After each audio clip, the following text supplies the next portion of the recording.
Si wanita yang dingin seperti es mengetuk pintu kamar saya tengah malam, memegang paket pribadi saya. Senyum main-main terukir di sudut bibirnya. Melihat ekspresinya yang seolah mengendalikan segala hal, saya memutuskan untuk membuatnya melihat apa itu benar-benarnya kematian sosial. Paket pengiriman pribadi Anda, wajib bagi pria perkasa. Perangkat e-sport sudah diterima di depan pintu. Penerima, tetangga Anda. Saya mengernyitkan alis. Tetangga?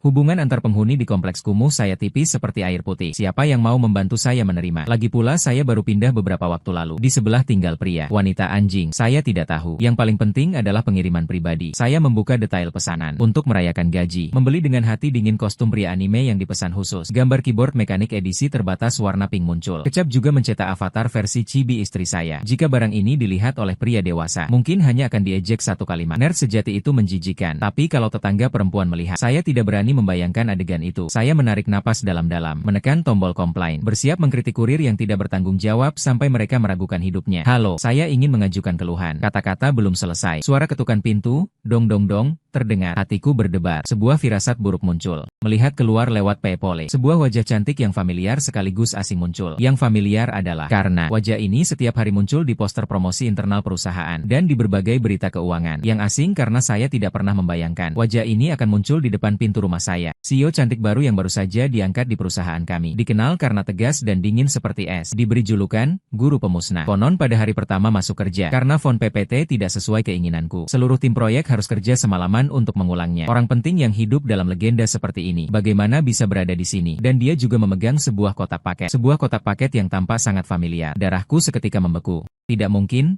Tidak mungkin, ini pasti kebetulan. Tetanggaku yang belum pernah kutemu adalah atasan langsung atasanku. Ini lebih kecil kemungkinannya daripada saya memenangkan 5 juta dari lotre. Aku akan tetap di tempat ini. Pikiranku meluncur dengan banyak ide. Pura-pura mati? Berpura-pura tidak di rumah, atau langsung melompat dari jendela. Tapi ini lantai 18. Pada beberapa detik keraguanku itu, Qin Ziyi tampaknya mulai tidak sabar. Dia mengetuk pintu lagi. Jiang Ce, aku tahu kamu di dalam. Suaranya persis sama seperti saat rapat di kantor. Dingin, tanpa emosi sama sekali. Namun dengan rasa tekanan yang tak terbantahkan. Aku buntu. Bagaimana dia tahu namaku? Aku membuka pintu dengan putus asa, memaksakan senyum yang lebih jelek daripada menangis. Hai? Bos Qin, kenapa Anda datang? Bab 2. Qin Ziyi sudah menilaiku dari bingkai pintu. Tatapannya seperti menilai produk yang cacat. Dia tidak menjawab pertanyaanku, hanya menggoyangkan kotak paket di tangannya. Sudut bibirnya melengkung dengan senyum setengah. Aku melihat kotak dengan logo periferal pria kuat itu. Kulit kepalaku terasa geli. Aku hanya mengangguk dengan paksa. Ya, maaf Bos Qin mengganggu Anda. Aku akan mengulurkan tangan sekarang. Ingin mengambil kembali bom yang menembak itu. Qin Ziyi memutar pergelangan tangannya, menghindari tanganku. Sebelum dia perlahan membuka mulut. Suaranya mengandung sedikit main-main. Aku hanya sedikit penasaran. Apakah anak muda zaman sekarang memang bermain begitu lepas secara pribadi? Keluar lepas? Aku terkejut. Apa hubungannya kata ini dengan keyboardku? Mungkinkah dalam pandangannya, seorang pria dewasa memakai keyboard merah muda dianggap melanggar kesopanan, kehancuran moral? Qin Ziyi menatapku dengan ekspresi kebingungan. Sepertinya ada kesalahpahaman. Dia menghela napas, mengadopsi nada yang penuh nasihat. Jiang Che, sebagai atasanmu, saya rasa perlu peduli dengan kehidupan pribadi karyawan dan kesehatan mental. Anak muda memiliki kebutuhan. Saya mengerti, tetapi juga harus memperhatikan cara dan metode. Lebih lagi harus memperhatikan dampaknya. Lihat kemasan ini, pengiriman pribadi. Wajib bagi pria perkasa. Kek, saya benar-benar kebingungan. Apa sebenarnya yang dia bayangkan di kepalanya? Mungkinkah dia pikir saya membeli ide yang absurd? Meletus di kepalaku. Saya menatap ekspresinya yang saya mengerti. Wajahnya langsung memerah seperti hati babi. Pak Qin? Anda salah paham. Ini bukan hal yang Anda kira. Qin mengangkat alisnya. Apa itu? Itu, keyboard. Keyboard komputer. Saya begitu panik hampir melompat. Keyboard itu seolah mendengar lelucon yang sangat besar. Tertawa pelan. Keyboard yang memerlukan pengiriman pribadi. Jiang Ce, apakah kamu pikir saya percaya? Saya tidak percaya padamu sama sekali. Di dalam hati saya mengaum gila. Namun di permukaan hanya bisa memberi penjelasan yang tertekan. Tetapi ini memang khusus. Cukup khusus. Seberapa khusus dengan maksud perasaan. Langkah demi langkah menekan. Begitu khusus sampai harus meminta tetangga menerima. Tidak berani mengaku langsung. Dia berkata sambil membuka paket secara langsung. Saya bantu lihat, membantu kamu mengawasi. Kalau produk tanpa label, izin, dan standar mengalami masalah, itu tidak baik. Jiwaku hampir terbang ketakutan. Jangan, Qin, aku yang urus sendiri. Kalau dia melihat anime yang tercetak di atasnya, besok aku bisa langsung mengemas barang. Pergi. Di kantor, karakterku memang tenang dan dapat diandalkan. Punya semangat untuk maju. Pemuda yang berprestasi. Kalau kulit ini terkelupas, aku tak punya muka untuk bertemu orang. Qin Ziyi melihatku panik.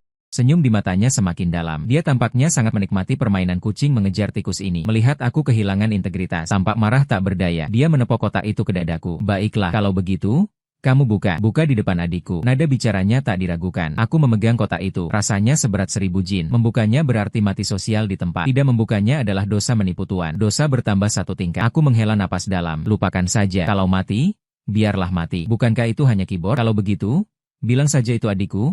Padahal aku punya adik yang tidak ada. Dengan gemetar, aku perlahan membuka segel paket. Saat itu, aku merasa seperti sedang membuka bom waktu. Sedangkan Qin Ziyi berdiri di depanku, menyilangkan lengan, dengan santai menatapku, menunggu hukuman terakhirku. Bab 3. Pita perekat terobrak. Tutup kotak kertas terangkat. Aku menutup mata lalu membuka kembali dengan cepat, bersiap menyambut serangan berwarna merah muda. Namun keyboard merah muda yang diharapkan tidak muncul. Sebagai gantinya, muncul tumpukan barang yang lebih meledak. Sepotong kain merah muda, dipenuhi bintang emas dan renda putih.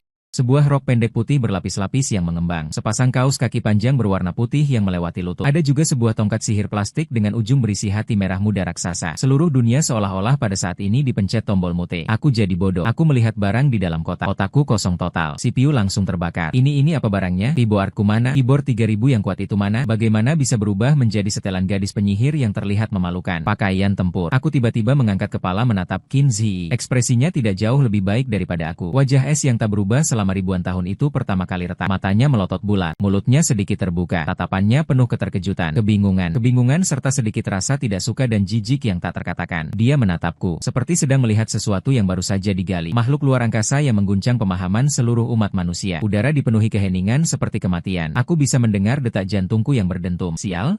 Sekarang melompat ke Sungai Kuning pun tidak bisa membersihkan. Sebelumnya dia mengira aku membeli barang dewasa. Itu paling hanya dianggap sebagai pendiam. Sekarang di matanya, aku takut sudah berubah menjadi penyimpang dengan fetish cross-dressing. Seseorang yang suka diam-diam memakai pakaian tempur gadis penyihir di tengah malam. Mengayunkan tongkat sihir plastik. Kehidupan saya menjadi kacau karena perilaku menyimpang. Sepertinya pada saat ini benar-benar hancur. Aku dengan susah payah membuka mulut. Tenggorokanku kering seperti padang pasir Sahara. Pasti ada kesalahpahaman di dalamnya. Qin Ziyi tidak berkata apa-apa. Dia hanya mundur satu langkah kecil, menciptakan jarak yang dia anggap aman dariku. Gerakan itu menusuk hatiku dalam. Keterkejutan dan jijik di matanya, seperti dua pisau tajam, memotong rasa harga diriku yang menyedihkan menjadi pecahan-pecahan. Aku merasa IQ-ku sedang meningkat dengan kecepatan yang belum pernah terjadi sebelumnya. Merebut kembali posisi tinggi. Tidak beres. Ini jelas tidak beres. Aku tiba-tiba menundukkan kepala, menatap kotak paket itu dengan tajam. Barangnya salah kirim. Benar?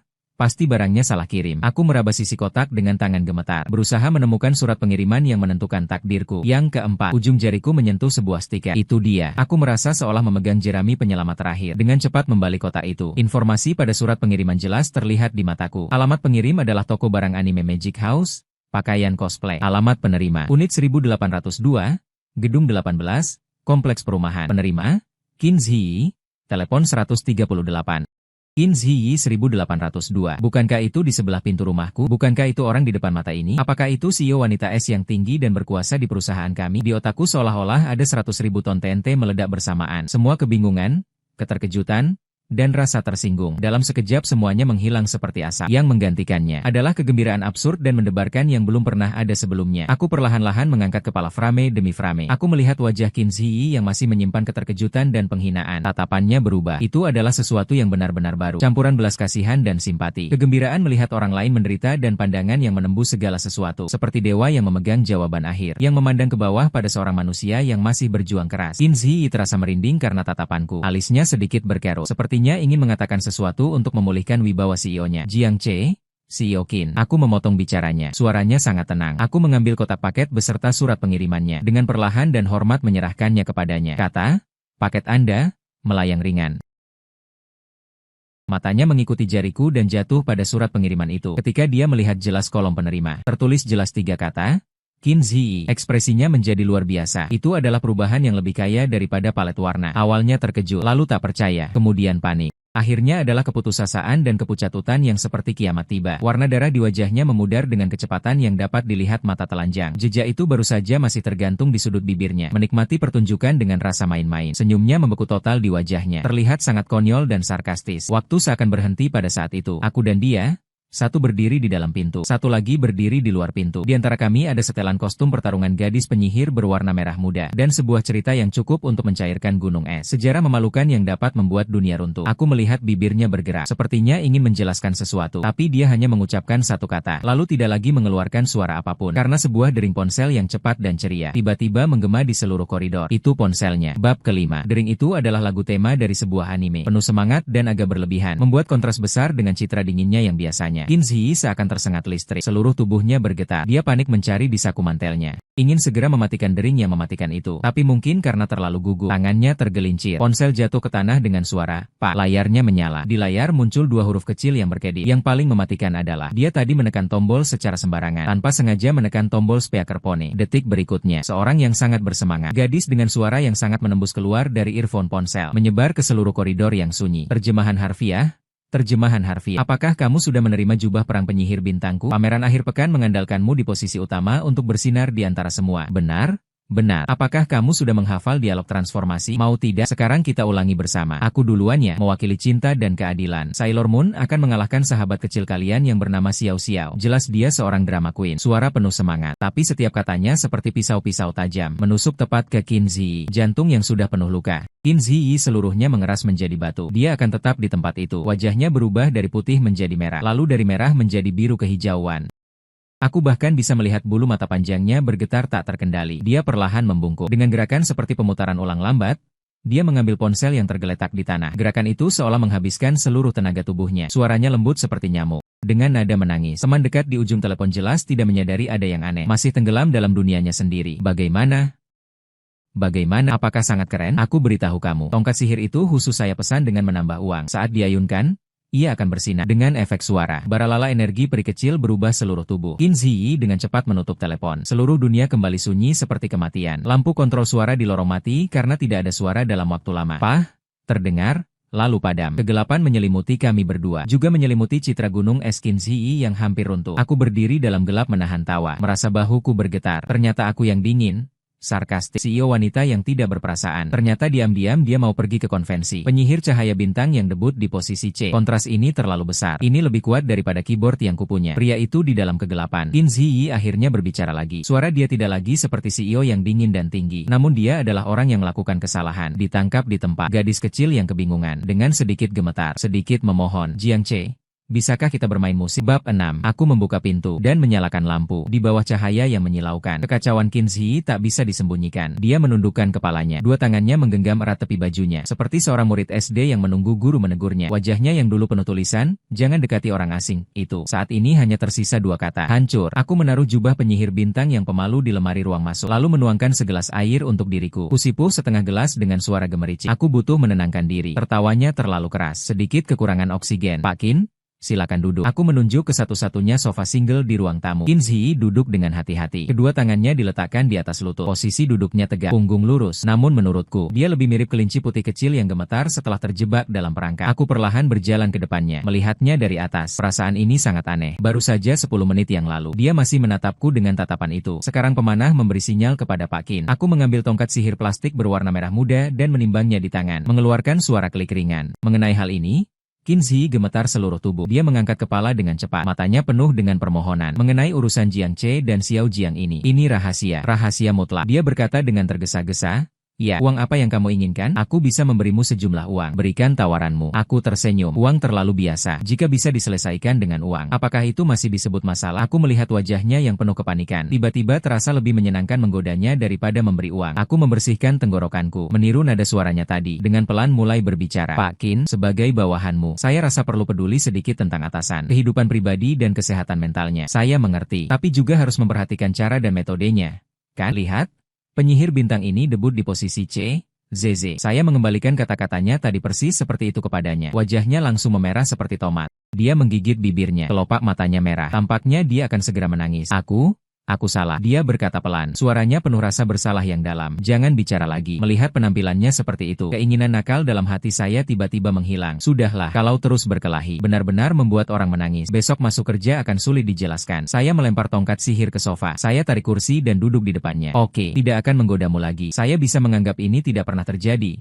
Secara emosional, saya mengangkat kepala dengan cepat. Di matanya kembali menyala cahaya harapan. Benar-benar, tapi saya mengubah nada bicara. Hatinya kembali terasa tersangkut di tenggorokan. Saya mengulurkan satu jari. Melihatnya, saya berkata perlahan demi perlahan tentang pemilihan karyawan terbaik tahun ini. Saya rasa saya Jiang Ce bekerja dengan sangat tekun, dengan rajin dan hormat. Untuk perusahaan, Saya berkorban sepenuhnya, hingga akhir hayat. Dari segala sisi, semua seharusnya milikmu. Itu adalah salah satu perasaanmu. Tanpa berpikir, langsung menjawab. Tidak hanya karyawan terbaik tahun ini, tapi juga penghargaan pendatang baru terbaik. Penghargaan kontribusi luar biasa. Semua penghargaan khusus presiden diberikan kepadamu. Lalu saya melanjutkan. Apalagi, dia menatap saya dengan gugup. Saya mengusap daguku, merenung sejenak. Apakah posisi ketua tim proyekku juga harus kamu duduki? Besok langsung kamu yang memegangnya. Dan nanti kamu bisa berjalan dengan leluasa di perusahaan. Terlambat masuk?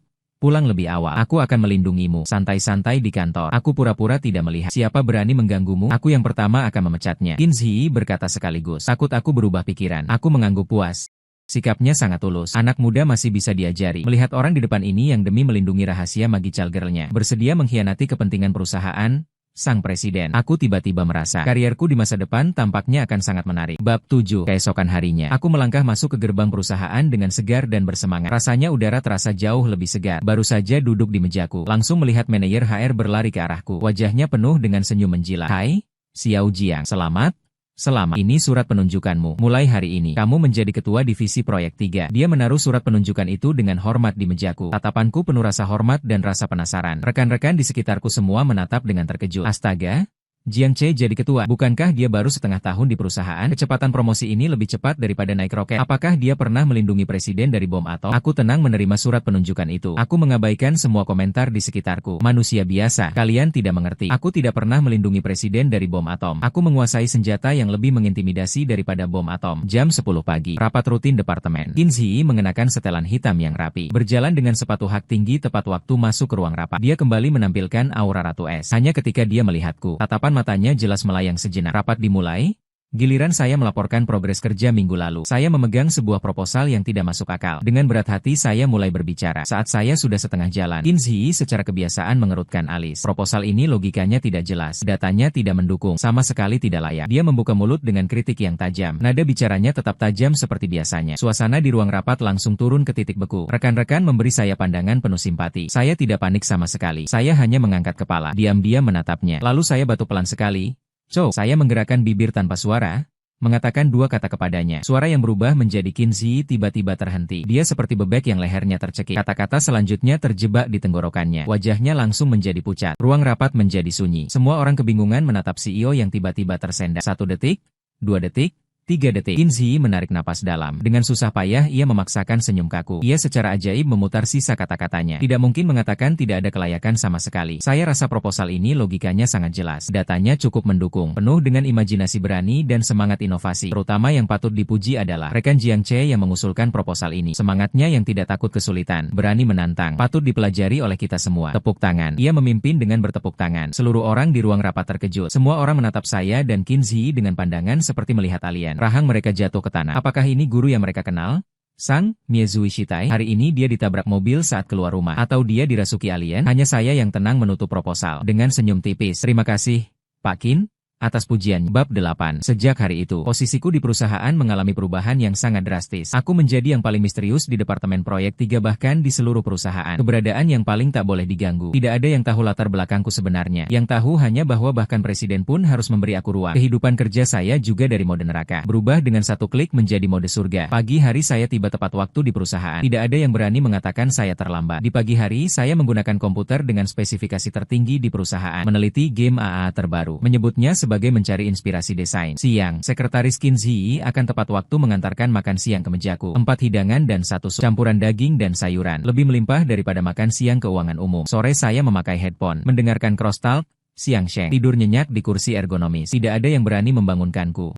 Sekarang siapapun yang melihatku harus mengangguk, membungkuk, dan memanggilku. Rekan yang dulu Jiang Ge memperlakukan saya dengan tidak adil. Sekarang mereka memuji saya dengan segala cara. Membawakan sarapan dan mengantarkan teh susu. Aku akhirnya mengerti apa artinya berada di bawah 1 orang. Kebahagiaan berada di atas 10.000 orang. Dan CEO Qin kami juga mengalami penderitaan selama periode ini. Tatapannya padaku menjadi semakin kompleks setiap hari. Ada kebencian, ada keputusasaan, ada rasa takut, dan ada sedikit ketergantungan yang bahkan dia sendiri belum sadari. Misalnya, Suatu kali perusahaan bernegosiasi dengan pesaing terbesar. Perwakilan mereka bersikap sombong dan menindas. Mereka menekan langkah demi langkah, membuat tim negosiasi kami terdiam tanpa kata. Wajahnya memucat karena rasa persahabatan, namun tetap tidak menemukan celah pada lawan. Saat itu, aku perlahan-lahan membawa cangkir teh lewat pintu ruang rapat. Aku tidak mengatakan apa-apa, hanya memberi isyarat tongkat sihir kepadanya. Qin Ziyi seketika terasa seperti merasakan aliran energi. Dia tiba-tiba teringat bos perusahaan lawan, yang bulan lalu mabuk di sebuah pesta minuman industri. Video menari pol sambil memeluk tiang. Sepertinya video itu ada di ponsel salah satu sahabatnya. 5 menit kemudian,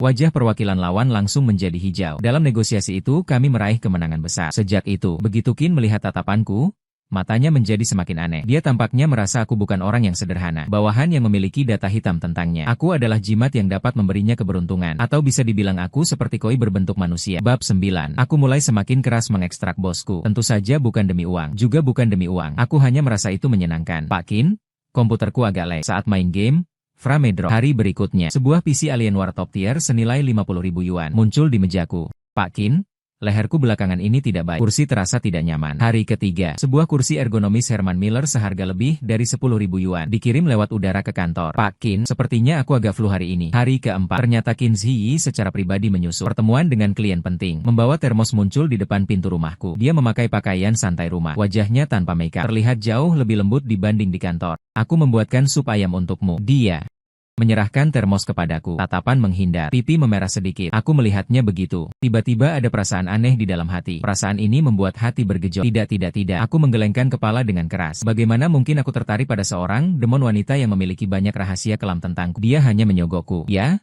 Pasti begitu. Aku dengan tenang menerima sup ayam itu. Meneguknya. Rasanya cukup enak. Hai. Saya menghela napas. Bos Qin memang perhatian. Tapi lain kali jangan kirimkan sendiri. Cukup minta sekretaris yang datang. Qin Ziyi mengangguk. Menundukkan kepala. Tanpa agak kecewa, dia berdiri di depan pintu rumah saya sebentar. Ingin berkata tapi terdiam. Ada urusan lain. Saya bertanya apakah tidak ada yang lain. Dia menggelengkan kepala. Berbalik bersiap pergi. Baru melangkah 2 langkah. Dia berhenti lagi. Membalikkan kepala dengan hati-hati bertanya. Akhir pekan itu?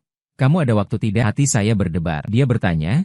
Kenapa tanya ini? Apakah maksudnya pameran manga itu? Saya melihat ekspresi dia yang sekaligus menantikan dan gugup. Tiba-tiba muncul pikiran akal. Ada waktu? Ya, saya sengaja memperpanjang suara. Ada instruksi apa dari bos Qin? Wajah Qin Ziyi menjadi lebih merah. Bisa ikut saya ke pameran manga itu? Setelah dia mengucapkan kalimat itu, kepala menunduk lebih rendah, seperti burung unta. Saya sendirian agak takut.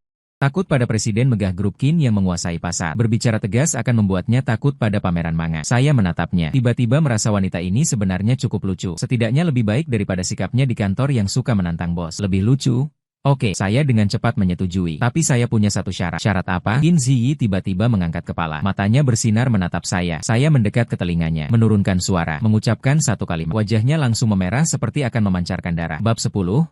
Lokasi pameran akhir pekan penuh sesak. Segala macam kekacauan. Berbagai cosplayer berkeliling di dalam venue. Mengambil pose-pose berlebihan. Menarik kejaran lampu kilat berulang-ulang. Di sudut yang jarang tercium aroma seseorang. Ada 2 orang dengan gaya gambar yang unik berdiri. 1 orang memakai setelan tempur penyihir bintang yang mewah. Rambut palsu berwarna pink. Riasan yang halus. Sangat meniru karakter dalam anime dengan sempurna. Dia bertubuh tinggi. Berpenampilan dingin. Meskipun memakai pakaian yang begitu memalukan. Tetap memiliki rasa suci yang tak dapat dicemari. Namun ekspresinya terlihat agak tak bersemangat. Yang lainnya memakai topeng Ultraman, mengenakan satu set yang sama persis dengan pakaian tempur penyihir bintang orang di sebelahnya. Hanya saja ukurannya beberapa ukuran lebih besar. Terlihat seperti Barbie yang kuat. Benar, kedua orang ini adalah dan saya. Dan syarat saya agar dia menemani saya adalah apa yang dia pakai. Saya akan pakai apa saja. Saya ingin dia tahu apa itu kematian sosial. Mati bersama. Qin Ziyi melihat penampilan saya yang tidak masuk akal ini. Marah sampai tidak bisa berkata-kata. Jiang Che, kamu sengaja? Tidak.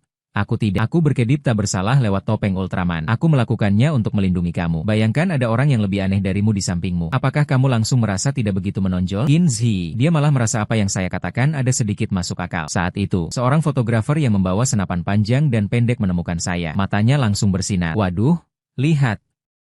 Ultraman cosplay penyihir gadis. Konsep ini luar biasa. Dia sambil berteriak terus-menerus memotret saya. Para wisatawan dan coser di sekitar juga tertarik. 3 lapisan di dalam dan 3 lapisan di luar mengelilingi kami. Sangat keren. Bro, kamu terlalu kreatif. Apa ini? Kolaborasi fantasi. Apakah negara cahaya mengirim mata-mata ke dunia sihir? Gadis penyihir di sebelah itu? Kakak, kamu cantik sekali. Apakah kalian pasangan? CP, minta foto bersama. Aku dalam sekejap menjadi pusat perhatian seluruh ruangan. Sedangkan Qin Ziyi di sampingku sama sekali diabaikan. Dia melihat diri dikelilingi oleh kerumunan. Aku dengan tenang melakukan berbagai pose. Ekspresiku menjadi sangat rumit. Dia awalnya mengira hari ini akan menjadi hari tergelap dalam hidupnya. Tapi tidak terduga, orang bernama Jiang Che ini ternyata menggunakan cara yang lebih absurd untuk menarik semua sorotan kepadanya. Dia melihat sosok yang memakai topeng Ultraman dengan latar belakang memakai rok pendek berwarna pink. Tiba-tiba merasa pria ini tidak begitu menjengkelkan. Bahkan terasa agak dapat diandalkan.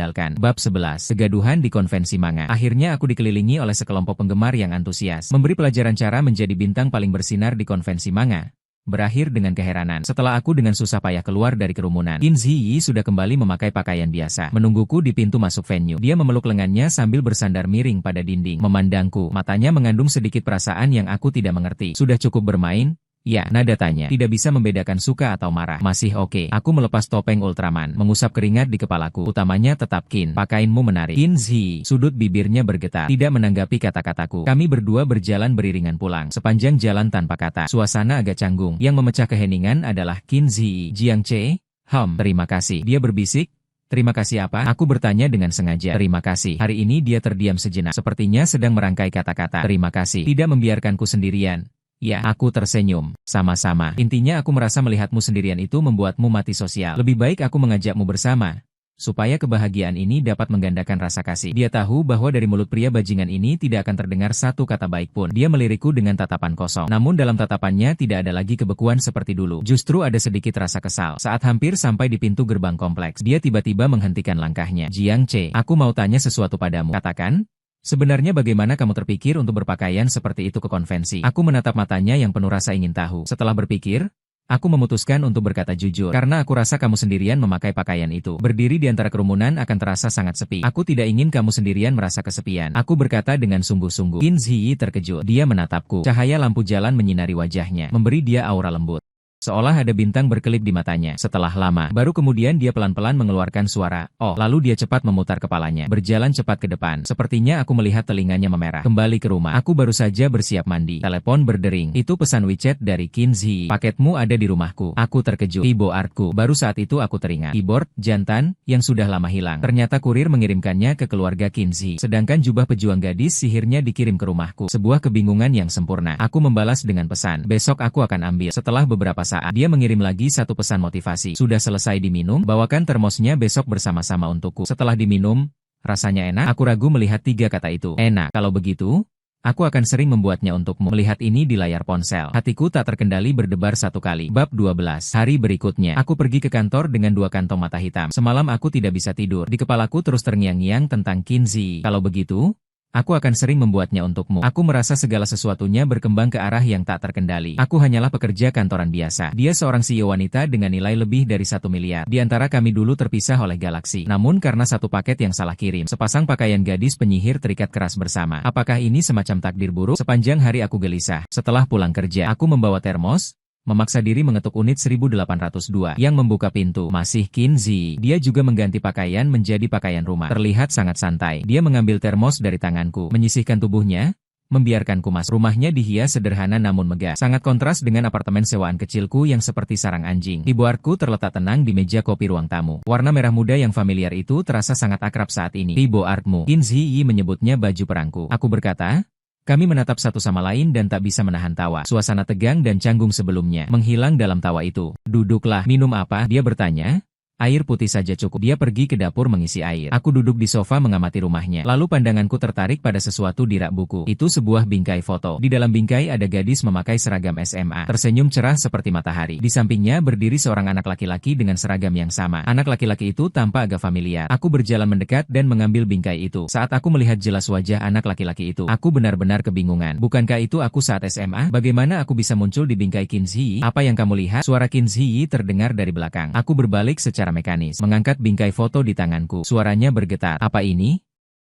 Ada apa ini? Qin Ziyi melihat bingkai foto di tanganku, terkejut sejenak. Lalu wajahnya menampilkan senyum mengerti. Dia berjalan ke depanku, menatap anak laki-laki dalam foto dengan mata lembut. Kamu tidak ingat lagi? Pada tahun kelas 2 SMA, saat lomba olahraga, ada seorang gadis yang berlari 800 meter. Lalu pingsan karena panas. Kamu membawanya dari lapangan ke ruang medis. Ingatanku seakan membuka sebuah pintu gerbang. Sepertinya memang begitu. Tapi aku sudah lama melupakan penampilan gadis itu. Aku dengan susah hati berkata tentang gadis itu. Bahwa itu aku? Qin Zi, melihatku?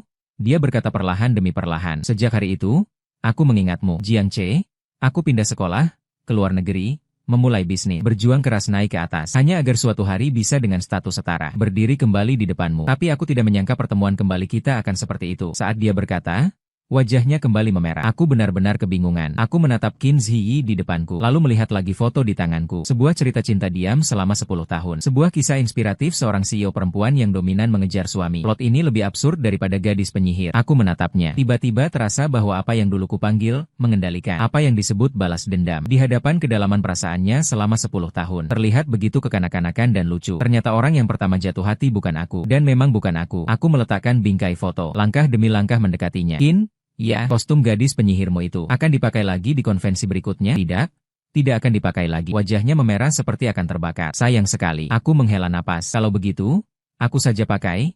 Tidak ada artinya pakai sendiri. Aku menatap matanya dan berkata dengan serius. Kecuali apa? Kecuali kalau pacarku menemaniku memakainya bersama. Mata penuh perasaan itu langsung bersinar. Dia melihat wajahku yang mekar. Aku belum pernah melihat senyum yang lebih bersinar daripada cahaya bintang. Baiklah, dia berkata.